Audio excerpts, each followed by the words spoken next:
Hello, Taurus. Thank you very much for tuning into this week's read. For the main part of the read, I'm using the Muse Tarot by Chris Ann. There are some websites for Chris Ann. There's a couple right there if this focuses. So if you want to search those out and see what else she has going on, that might be a good idea. I like how she does things. It's also a Hay House product. So if you go to like a search engine and look for Hay House, I think it depends on what country you're in or what location you're in, what website you're going to get. But you might find some. This is also a Hay House product. It's from 2002. Oracle cards, magical spell cards by Lucy Cavendish, illustrated by Jesse Reish. So again, another Hay House product if you're interested, of course. Okay, what do we have for Taurus? My first impression is like you're already looking at something and you're kind of like, all right, where am I going to get that? Because I need to move this here. And when I get it there, what am I going to do with it when I get it there? Like, I'm already like in the planning phase. The Hierophant card came out first thing. That's the Taurus card.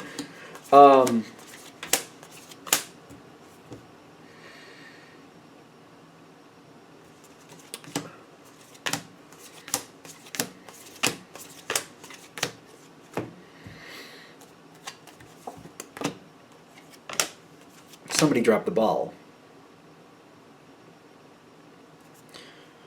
You got peace at the bottom. I think this is what we're trying to achieve at some point. We're trying to get to peace. I don't think when somebody drops the ball, you're going to feel at peace with it. But I think we've got to get back to a place of peace. I feel like they're saying, if you kind of keep that as your goal, like in the back of your head, like I want to get back to a peaceful place.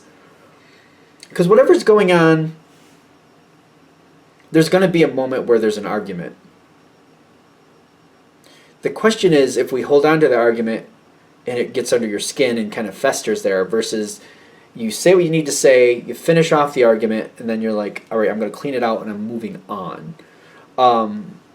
Because when the argument happens, it's like at that very moment you have to decide, do I need to keep going and make my point, and it seems like it drags on for months, maybe longer, or it's kind of like, you know what, I've said enough, this person is who they are, done. And you're just like, I said my piece, and that's all I'm doing with that. Done. Going on to other things, better things to do. You're in your power. Your Hierophant card came out first thing. You're in your power. Again, I'm seeing you look like, okay, that, I need to get that. I need to go get this tool to move that. And when I get that and move it, where am I going to move it to? And then when I get it there, what am I going to do with it? Like, it's kind of like somebody else dropped the ball. I keep getting that, but you're like, all right, that, how am I going to handle that? And what am I going to do with it once I've handled it? It's just kind of like I'm honing in, kind of like I can't just sit here and fart around about it. Technical term, obviously. Let's handle it. And I feel like it's, again, when I'm getting like, this is what I need to do to get it. When I get it, this is where I'm going to put it. And then I'm first of all, I'm just like securing the situation. That's like part one.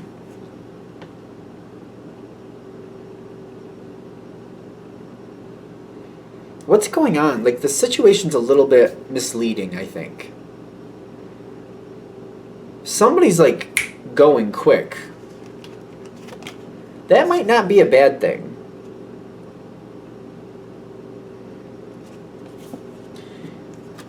Eight of Wands and the Joy card. Somebody's cutting out fast. This is the drop the ball energy, right? Yeah, this might not be bad. Not that you're going to like it when it happens, so I'm not saying that, but it's kind of like better now than later. It's like when the ball is being dropped, you're able to pick it up. It could have happened at a worse time. It seems like this was inevitable at some point. And it's happening at a time where you're not really going to like it, but you're able to pull it together fairly easily. I don't know. You know, kind of. I wouldn't say it was the easiest thing to do, but you're able to pull it together. It's going to take a bit of effort, but you're going to pull it together. It could have happened at a worse time. That's just the point. It does, like, it shocks you when it does happen, but again, I'm getting like, wait, what? Okay, wait. that. I need this to go get that. I need to take that and put it over here. And then when I get it there, I'll decide what to do with it next. It's kind of like, okay, wait. It's almost like somebody's like house got repossessed and you have property there, or there's something that you need to claim there that's not a part of the house, and you're like, okay, can't stay there. All right, so I need to go get a flatbed to move that. So once I get it on the flatbed, I'm going to take it over here.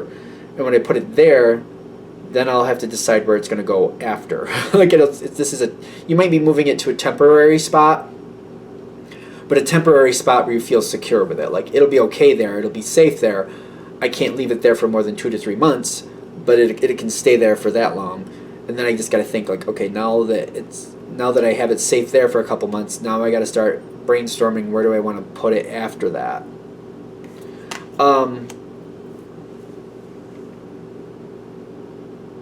It's almost like versus like I live up in the north, so it's kind of like when you get in the dead of winter and it's like 10 to 15 degrees below, and you got the big snowbanks and you can't get around things.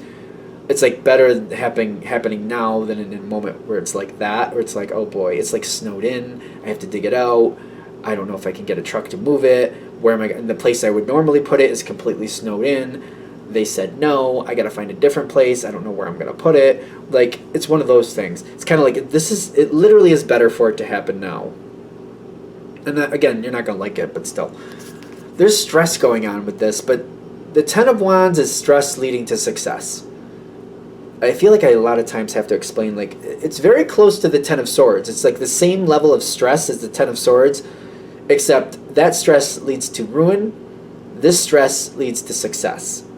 So, especially when I feel Taurus energy, it's kind of like, yeah, I'll put in the effort as long as it works out. Okay. So it's going to your benefit, putting in the effort, making it work. There's going to be some help from people around you.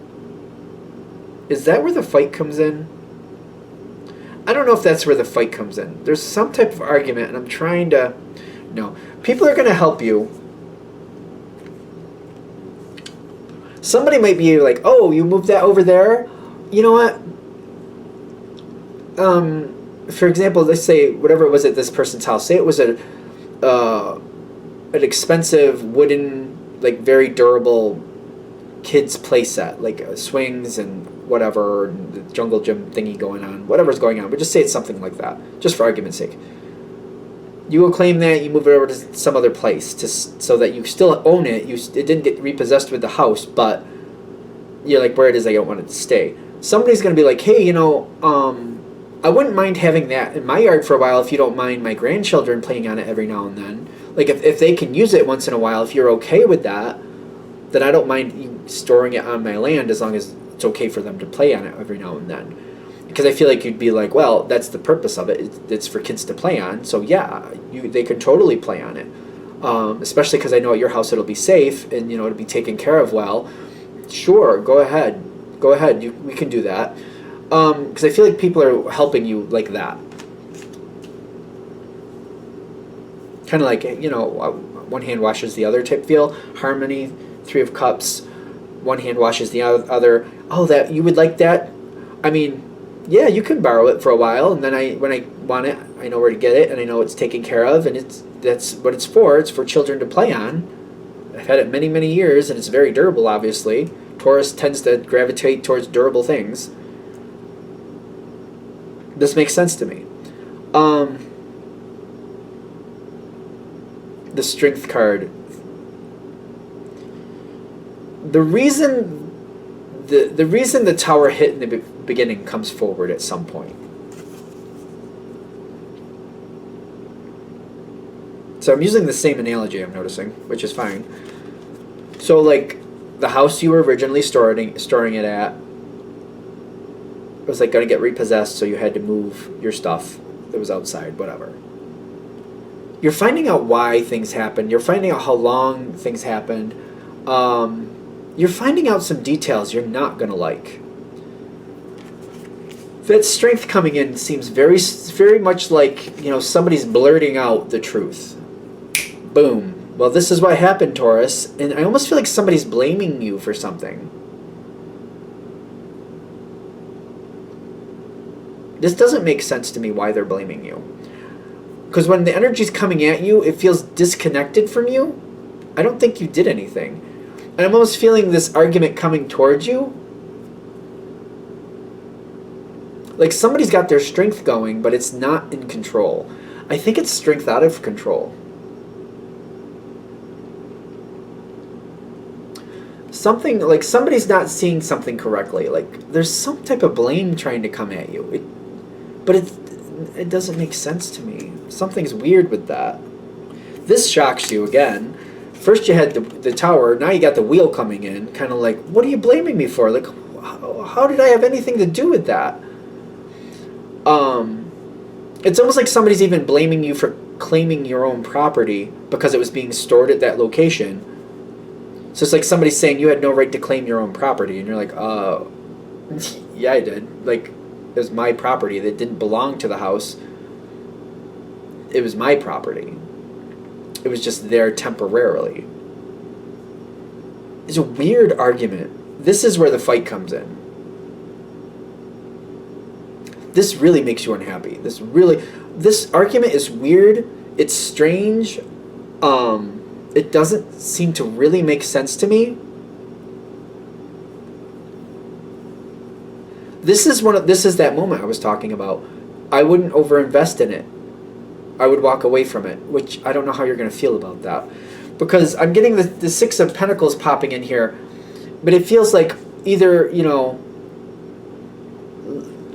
let that go and move on from it. Like that's the grace of the Six of Pentacles, kind of like I'm going to give this person a free pass. It's very giving, very gracious. And the Six of Pentacles can be a very giving card.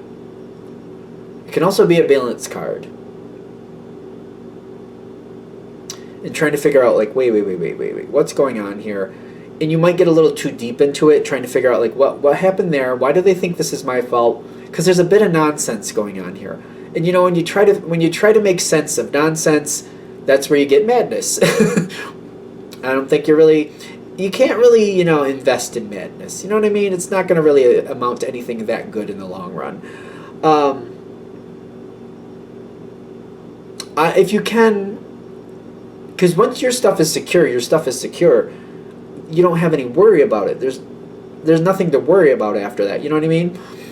If you can just kind of like walk away from that argument and just kind of like water under the bridge or water off a duck's back. Is that what Jinx Monsoon says? Water off a duck's back. Just kind of let it go, move on.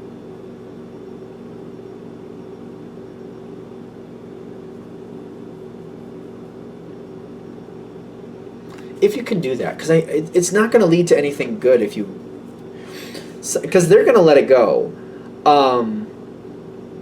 Whatever the situation is that the tower you're dealing with the tower falling down. You didn't cause that. That's somebody else's ball of wax. They're going to fix that on their own terms. After this argument's done, I feel like after this argument, they're going to fix the problem and walk on from it. I mean, I have a feeling that it's not odd for this person just to kind of pop off every now and then. Especially, like, I've had friends like this in the past where they get flustered or something's going on in their life and they're just really tense and they're just tense. They're not dealing with things very well. And I remember one person that I liked, I told her something about a song I liked, and she just kind of ripped my head off about it, and I was just completely blindsided with that. She still is a very good person. I haven't seen her in years, and she is a good. I still think of her in a very good respect, but it wasn't the only time where she just caught me she just caught me blindsided, and she would just get upset about something, and I'm just like, where in the hell did that come from? This is kind of similar to that energy, like somebody just popping off because they're just overstressed and just they took a conversation somewhere they shouldn't have. Boom. Because I see like success coming in with them focusing on that new success, literally moving on from the problem, just moving on to other things. Their life is going to get better after this. I feel like you can also be happy with them still afterwards. I feel like it's just, again, I don't think it's rare for this person. It's not completely out of character. How's that? It's not completely out of character. I don't know about rare, but it's not out of character.